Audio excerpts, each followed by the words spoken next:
संजय राऊतांनी उद्धव ठाकरे यांना संयमी पुरुष असं म्हणत रामाची उपमा दिली. पुरुष बोललेले ते आता तपासण्याच्या गोष्ट आहे ती. पण मुद्दा असा आहे की रावणाचे गुण ज्याच्या स्वभावामध्ये आहेत त्यांनी स्वतःला राम बोलून घेऊ नये. आणि संजय राजाराम राऊतनी थोडे 90 मारून अगर पत्रकार परिषद दिली तर मला असं वाटतं की असे सगळे उपमा तो देणार नाही. त्यांनी थेट अगर उद्धव ठाकरेकडे थोडं जवळ जाऊन पाहिलं तर तो 10 तोंडी रावण आहे. आणि ज्या रावणाने आज रामराज्याला आव्हान दिलेलं आहे त्या रावणाला 2024 मध्ये आम्ही निश्चित पद्धतीने गाडू. राहुल नार्वेकर हे निवडणूक आयोगाचे डोमकावळे आहेत. काल त्यांनी नाशिकला येऊन शिवसेना काय आहे ती पाहायला हवी होती. शिवसेना ही कागदावर नाही तर ती रस्त्यावर आहे असं संजय राऊत म्हणतात. कारण का उद्धव ठाकरेची शिवसेना आज रसातळालाच गेलेली आहे.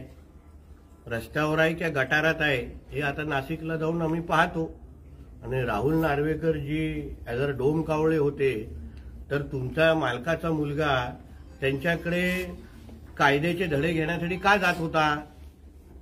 आज राहुल नार्वेकरजींनी जो काही निकाल दिला तो तुमच्या अपेक्षेप्रमाणे नसल्यामुळे तुम्हाला आज झोंबणारच. उद्या अगर तुमच्या अपेक्षेप्रमाणे अगर त्यांनी निकाल दिला असता तर तरी त्यांना डोमकावळं म्हटलं असतं का. हा प्रश्नाचं उत्तर संजय राजाराम राऊतनी मला द्यावं.